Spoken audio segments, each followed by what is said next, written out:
Bioinformatics. Okay, welcome to Lecture 5. Today I want to go over kind of briefly the concept of homology and then kind of dive right into sequence alignment because those are kind of related ideas. So hopefully this is very much review from back when you took intro biology, but homologous structures are things that share an evolutionary history. As an example, fingers, the hand, the bone that makes up the arm and the hand, the bones themselves are homologous. The tips and the fin, these bones here are homologous to our finger bones, and same with a bat, and same with a cat. And we can actually reconstruct the evolutionary history of some things using both a morphological homology, but more specifically and more recently, much of this is done with sequence homology.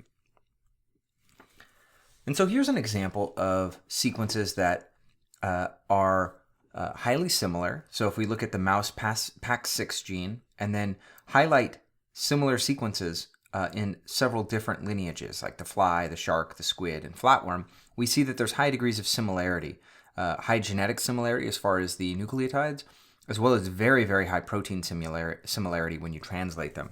And so the question is this high degree of similarity due to convergence, or is it due to shared ancestry or homology? And so convergence or analogy is kind of an example of where you can end up with very similar structures, either morphologically or in the protein sequence of a coding region, where similar adaptations have led to something that looks like there's a shared ancestry, but in fact they're not, and they arose independently. The PAX6 gene, though, is a good example of homology. We can actually trace back the evolution of the PAX gene to its ancestral copy, and it predates the divergence of all major animal lineages. And so for that reason, it's homologous. However, a complex I function is convergent. So the actual structures that are involved in complex I function have evolved 4 independent times. So if we were comparing the complex I with invertebrates, so a mouse against an elephant, that would be a homologous comparison. But if we compared it to the fly or an annelid worm or a mollusk, that would not be a homologous comparison. So many methods rely on inferred homology. They assume that if you're comparing something, that you're comparing homologous units. So when we think about how to align genes or compare genes, it only really makes sense to try and line up or compare genes that have a shared ancestry, that are homologous. And we have a special term for that. So if you have an ancestral gene in an ancestral species, and that species undergoes speciation, so now that gene is housed in 2 separate species, well, those genes are free to evolve independent of one another. They're still homologous, and in this case, we would call that relationship between homologous genes between different species as orthologous. They are orthologs with respect to one another. Oftentimes, we're dealing with large data sets, and we don't know we don't know the exact ancestry of every gene and every organism that's ever lived. That's impossible to know. So we have to cut corners, and oftentimes, one of the ways that we assume homology is when there's much more similarity than you'd expect by chance. That is not a perfect approach. That does not rule out issues of convergence at all levels, but it does minimize it. So why do we want to compare sequences that are homologous? Well, we can align them, as one example, and use the divergences between them as pieces of information to assemble a genome. Okay, so one way to graphically compare large sequences, or even whole chromosomes in many cases, is what's called a dot plot. Now, you may have seen these before, and they kind of look uninterpretable, but I'm hopefully going to be able to kind of make sense of that for you. So really what you do is you take the whole sequence of one thing that you want to compare, in this case, let's say the fruit fly eyeless gene, and then the human eyeless gene on another axis.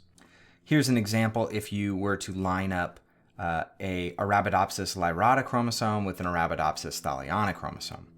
So what is this showing? Every single dot is basically showing a point where if you were to think of this as a giant grid where the y-axis value and the x-axis value is the same or highly similar or regions of similarity. It depends on the scale you're looking at.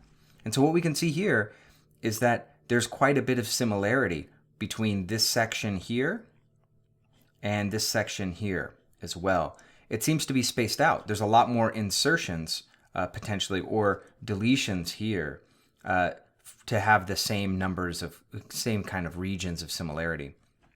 And then right here, there is a big deletion. There's nothing here that matches from Lyrata to Thaliana. And so, but then the similarity picks up again. So it looks like there's an indel, a giant indel. Whether it's an insertion or deletion, we don't know. But we know that there's something missing or added between these two species here. And then what's going on here where the directionality changes? Well, that's a cool one, because if we look at the actual sequences of these chromosomes, we can see that between Thaliana and Lyrata on this chromosome 2, there has been a total inversion. And so this diagonal chunk here is representing the inversion. It's almost like a reverse order of the sequence similarity as you look across the dot plot. So you can look at these as particularly related to chromosome level comparisons and get senses of how much reordering or shuffling has happened between chromosomes. How many shifts there have been between big blocks of genes. We call blocks of genes conserved in the same order as being in synteny. We can see that there's inversions.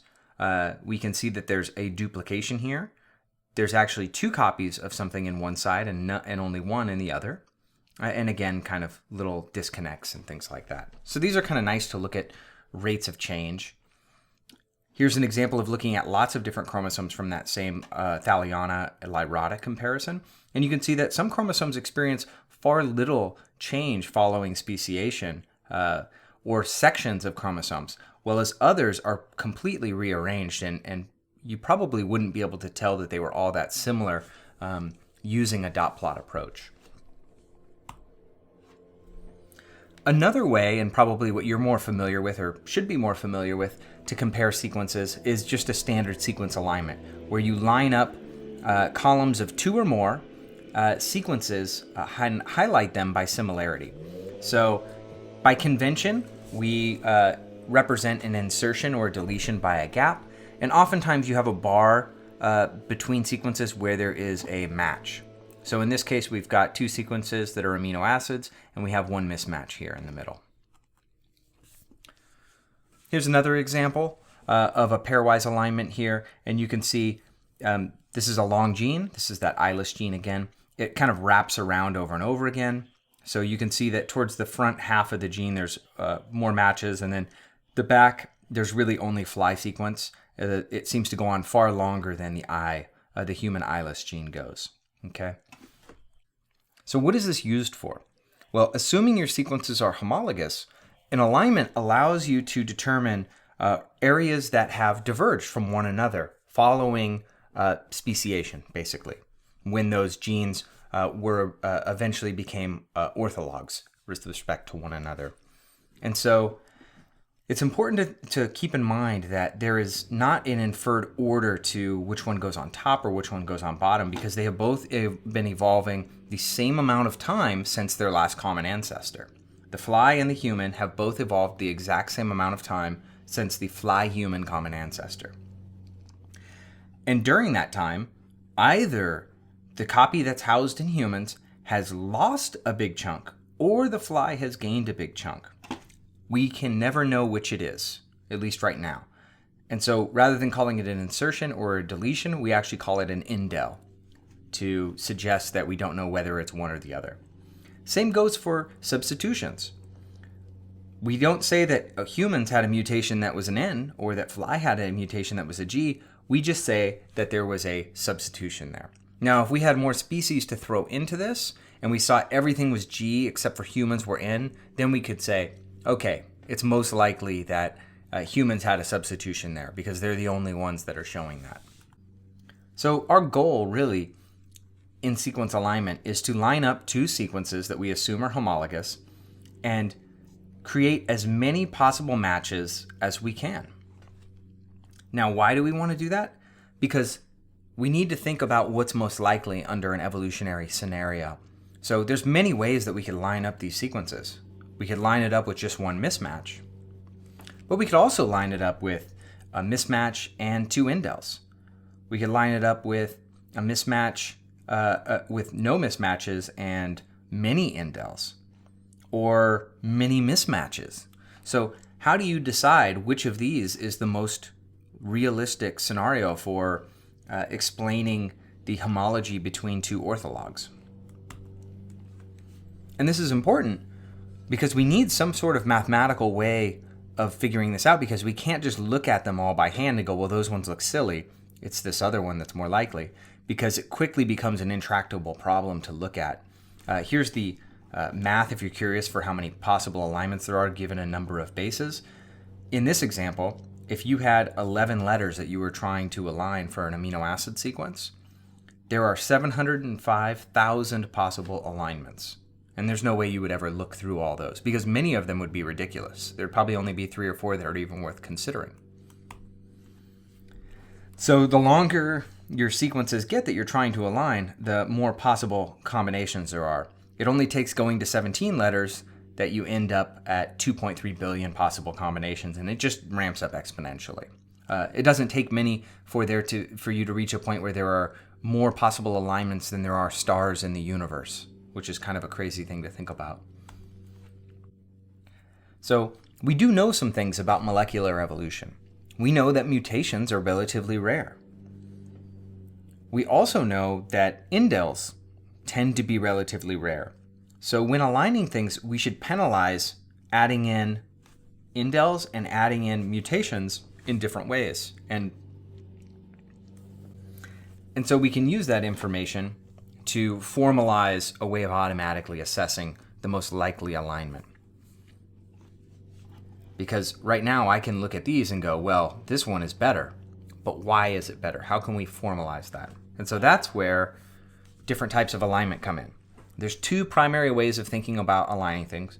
One is a global, where you globally align the entire sequence from each that you give it. Local is you try to find however short, a good high quality subsection. It could be the whole sequence, but you're allowed to dice up smaller pieces to find high scoring areas.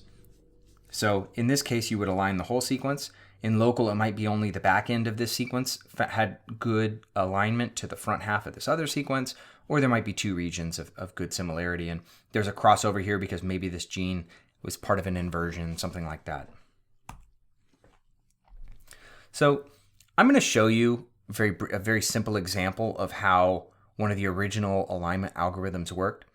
This is food for thought. I would never ask you to do this by hand, but it's an interesting thing, and it's helpful to have context in what's actually going on under the hood when we ask for alignments. So there's 3 steps to this. There is a scoring matrix, there is a recurrence relation, and then there's a trace back to alignment. Now, a scoring matrix is just a matrix of all your possible combinations of things and what the score will be. So we'll ignore this one. This is for amino acids. Way too many comparisons.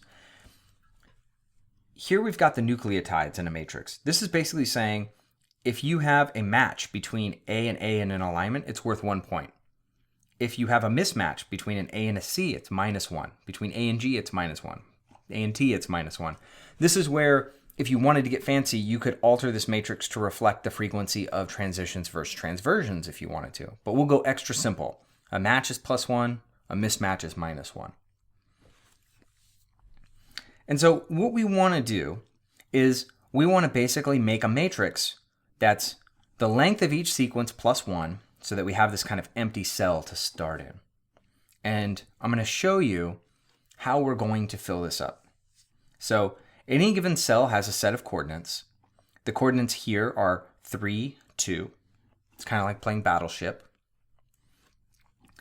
And we have a way of applying our scoring matrix to fill in each one of these cells. And so every cell we're going to look at, we're going to treat individually as the orange cell. And the value of the orange cell is either going to be equal to the value of a previously filled red cell plus the gap penalty. So again, indels, we don't think of as being a freebie. We assign a score for them. By default, we'll say it's -2 points. So the red score -2 is what would go in the orange, or the blue score, -2, could go in the orange, or green score plus or minus the match-mismatch score. And you keep whichever value is the highest between those three possible options. And that's how you fill it out. So we start in the upper left, and this will make sense hopefully when you see it. We start in the upper left, and we work our way just like reading a book. So we're going to look at this cell that has a T. And we want to ask ourselves, in this cell, if it's the orange cell, what's going to be the highest value? Relative to this one, there's no score above it, so we can't use this blue value of existing blue plus the gap penalty. We can't use the green value because there's no cell up here either. So our only option actually is the red, to the left of our cell plus the gap penalty. So it's 0, which was already here, -2 for the gap penalty. Okay, so not defined, there's no green here, there's no blue here, there's only the red, which was 0, -2. And so the highest value you could have for this cell here is -2. Okay, and we just draw an arrow back indicating which cell we got the value from. So in this case, it was the red cell, so we draw an arrow going left. All right, what's going to be the value of this next cell? Well, again, there's no blue, no green, there's only the one option. So it's going to be -2, which is the existing value, -2 for the gap penalty. Okay, -4. And we can just see that this is going to be the pattern all the way across. Okay, and we end up down here. Now we're in the same situation. We don't have a green, but now we don't have a red, but we have the blue. So this is going to be -2 for the gap penalty. We're going to draw that arrow up. But now it's tricky. Now we're in a real situation where we have three possible options. So we're here. Our value could be -4 from the cell above, -4 from the cell to the left, or it could be a 0 plus or minus the match-mismatch score from that scoring matrix. It's a mismatch because it's an A and a T, so this would be a -1. It's a mismatch, but it's still better than a gap. So we would put a -1 there.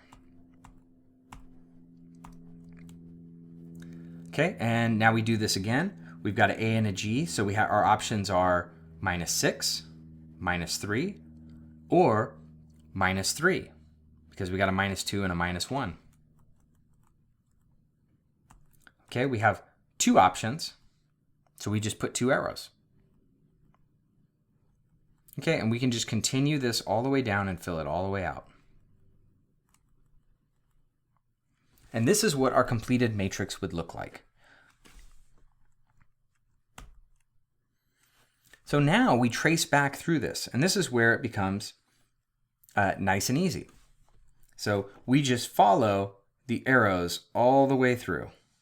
That's all we do. We just follow the arrows and highlight the cells as we follow the arrows all the way back to the start. Now, what you can see is that by following these arrows, it actually followed the lowest scoring path. And so now we can start at the beginning and reconstruct what the lowest scoring path was by following that and writing down our bases as we go. So we're going to move down one, which adds us an A, but we don't advance along this top sequence. So it's going to be an A and an indel. Now we go diagonal, so we're going to move here, so we're going to get the T and the T. Diagonal, diagonal, diagonal. And now to the right, so we're going to get the G, but we're not going to advance the other side because it's done. And here's our alignment. We've got an indel, a match, a mismatch, two matches, and an indel. And that's the best possible alignment given our scoring matrix. So you could practice if you wanted to and practice doing the trace back here, where you're going to end up with an A and a gap, CC, C and a gap, TT, G and a gap, right? Oops, there you go. So this is an example of dynamic programming. And so dynamic programming uses subproblems to solve large problems. So here, if we're trying to figure out how to get from point A to point B, there's all these subproblems we could think about solving to figure out the best path to get through B. And so what dynamic programming does is it looks at the whole set of subproblems by basically developing that matrix with all the possible paths and then choosing the ideal path through them at the end when you do that traceback. And that's how you get the best possible path. Now that can be computationally expensive when you're looking at large sequences or thousands or millions of sequences. So there's often less ideal but more efficient algorithms, an example of which is a greedy algorithm, which rather than looking at the whole thing, just looks at the best solution for each step. So if you wanted to find the lowest score here, you'd go, oh, 3 is lower, 5 is lower, 2 is lower, 5 is lower. This decision here is a good example of greedy because it sees that going up is cheaper, but it doesn't see that it's a 5 after that when you could just go 3 to get to the end. So a greedy algorithm is not nearly as efficient, or is not nearly as good at solving complicated problems, but it can do it without having as much computer power, basically. So here's an example of a greedy algorithm trying to find the best alignment. You could just try and get to that by a brute force approach of just kind of going, okay, nope, okay, let's see. All right, there's a good one. There's a good one. Nope, not a good one. Let's shift it over and try again. There's a good one. There's a good one. All the way through. Okay, we found a place for it to fit. That's an example of a greedy algorithm. So last, I'll just mention what a local alignment is good for. It wouldn't make sense for us to align this whole region, right? Because there's this whole half of this region that's not going to ever have a good alignment from a global alignment. So local alignment is good at finding regions of high similarity and just looking at scores of those and getting rid of really the garbage in between. So a local alignment for there would make a lot more sense. So if we were to align the same sequence, here's an example of a global alignment of it, and here's an example of an optimal local alignment. None of this was worth aligning here, and so it kind of ditched it and just kept this. And again, this is something we need to mathematically formalize.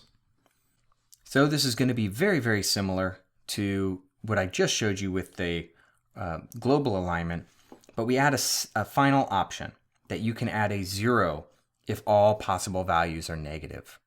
So our goal is to only have positive values. So you could already fill in at the beginning here because you know the whole top row and the side row are going to be just gap penalties, so they're all zeros.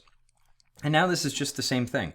We can add in a -2 for the gap, a -2 for the gap, or we can go -1 for the mismatch. All of those are negative, so we'll just call that a 0. Okay, and we can keep going all the way through. And notice here we've got an example where there was a match, and there was actually a mismatch, but it didn't drop it to 0 yet because 2 minus 1 is still positive. And so we can end up with these kind of regions that there are good paths through.